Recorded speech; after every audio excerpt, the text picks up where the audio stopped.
Eh, Selamat malam, Bang. Selamat malam. Jadi sesuai dengan mata kuliah kami di program studi sastra itu ada yang namanya multikulturalisme, Bang. Multikulturalisme itu secara bahasa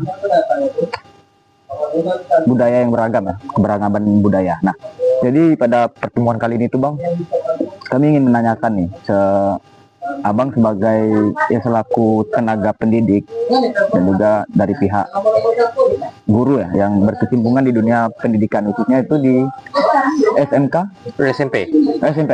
SMP Negeri 18 Kota Jambi. Nah, mungkin bisa langsung saja nih, Bang, terkait praktek pendidikan multikultural di SMP tersebut, di sekolah tersebut. Nah, jadi ada beberapa pertanyaan nih, Bang. Nah, yang pertama itu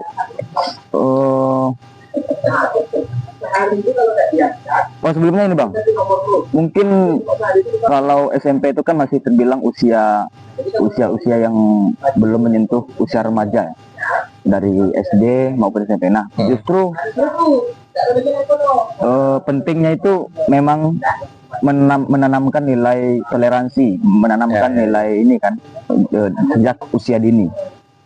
Jadi bagaimana sih, Bang, penerapan nilai-nilai multikultural itu di sekolah, khususnya di SMP ini?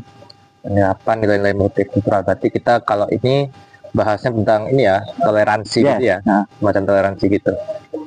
Kalau di SMP saya sendiri, SMP 18, untuk praktik toleransi bisa dibilang cukup bagus.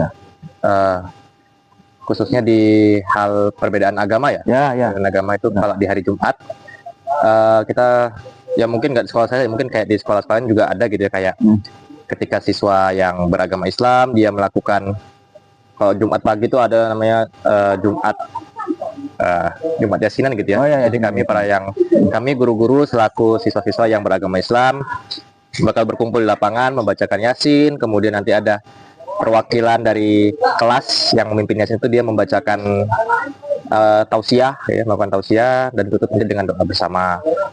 Nah, saat di waktu yang bersamaan biasanya murid-murid yang beragama Islam, Nasrani gitu, itu bakal diarahkan gitu ya, dikumpulkan di satu ruangan, satu kelas, yang kemudian di situ sudah ada guru yang memang mengisi atau mengajar pendidikan agama Kristen di situ. Berarti langsung dari tenaga gurunya sendiri? Ya, dari tenaga gurunya. Sekolah kami punya gitu. Selanjutnya ini ada, nah ini mungkin hampir-hampir sama sih, Bang. Secara luas ini kan siswa itu banyak kan? Ya. Termasuk tadi perbedaan agama, termasuk juga suku, ras atau yang lain kan.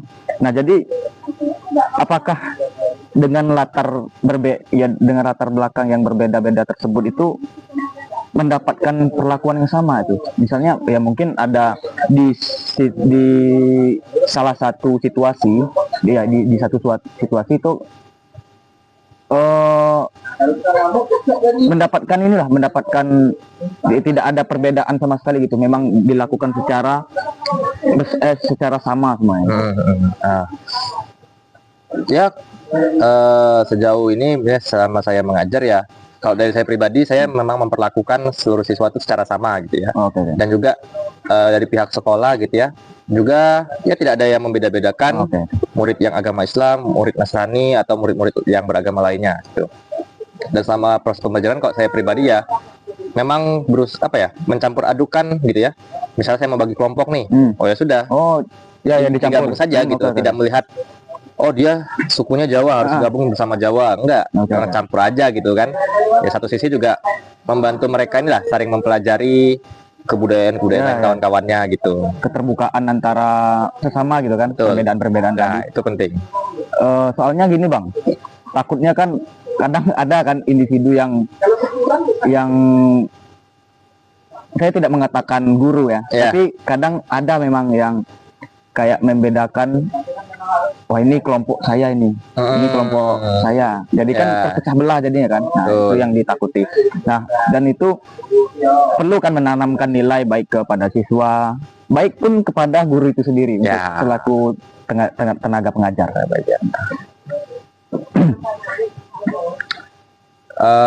Kalau berbicara tentang itu ya gimana bilangnya, memang tidak bisa dipungkiri terkadang memang ada beberapa oknum gitu ya yang mencoba memang mengelompokkan dirinya gitu kan. Ya saya rasa kalau secara pandangan saya pribadi selama itu tidak mengganggu proses secara keseluruhan gitu kan, ya tidak masalah gitu. Karena memang terkadang kan ada beberapa hal ya kita tahu lah, namanya juga suku kadang punya hal-hal yang tidak bisa dibagikan gitu, punya rahasia sendiri gitu kan, yang memang hanya mungkin ya udah untuk mereka saja gitu, yang ini untuk ini saja. Berarti sesuai inilah ketentuannya lah. Ya terkadang begitu kan. Dan ya tidak bisa dipungkiri mungkin yang paling nampak itu kan ketika perbedaan agama itu ya. Ketika akhirnya mereka mungkin yang beragama Islam biasanya bermainnya dengan sesama yang Islam gitu kan. Maksudnya tidak mungkin yang agama non Islam itu ikut mungkin kan. Itu kan agak sulit itu kan.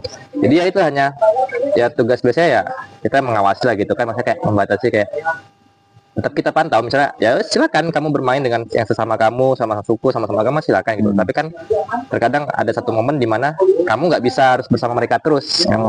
Kayak misalnya pas waktu pembagian kelompok kan, makanya itu tetap kita awasi gitu saat proses pembelajaran gitu kan, pembagian kelompok. Ya disitulah kita coba menggabungkan mereka gitu, mengajarkan toleransi segala macam. Nah selanjutnya ada nih Bang, satu pertanyaan lagi nih Bang.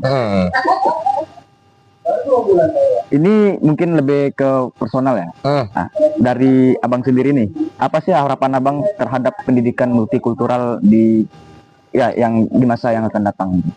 Saya berharap lebih baik lagi ya, jadi tidak hanya sekedar mencoba mengatakan toleransi gitu.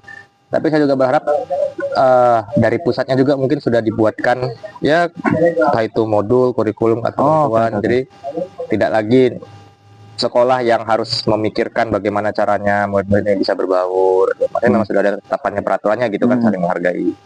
Dan ya itu sih harapannya, memang pendidikan kedepannya lebih baik, terutama dalam hal toleransi. Apalagi sekarang ini ya, dimana anak-anak juga sudah sering memakai gawai, bermain sosial media, dan isu-isu kayak rasisme itu sebenarnya makin merajalela gitu kan.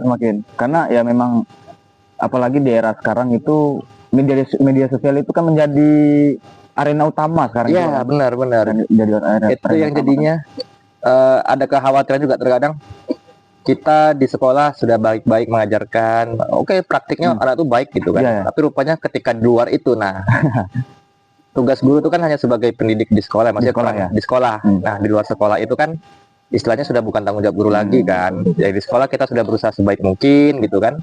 Baik lagi ya ke keluarganya, ke orang tua, ke lingkungan. Jadi ya memang pengennya kalau pendidikan hanya sekedar pendidikan ya lebih baik lagi gitu. Dan lebih mungkin harapan kedepannya lebih kepada orang tuanya gitu ya, lebih banyak mengawasi gitu kan, sehingga anak-anak yang datang ke sekolah memang sudah dalam kondisi tidak nol masalah toleransi gitu ya. Berarti bisa dibilang orang tua juga punya peran penting, yang sangat penting malahan, untuk menanamkan nilai-nilai tadi kan, terhadap keterbukaan, terhadap perbedaan tadi, seperti toleransi kan, dengan ya suku, sebagai Indonesia sebagai negara yang beragam kan, memang banyak suku. Dan mungkin ya kalau menurut saya sendiri Bang, ya perbedaan itu bukan sebagai penghalang, malah tapi justru malah membuat kita ya harus bangga gitu dengan banyaknya perbedaan. Kita bisa hidup rukun, damai, dan ya sejahtera lah. Ya mungkin itu saja sih Bang. SMP Negeri 18 Kota Jambi. Terima kasih Bang ya. Iya, sama-sama.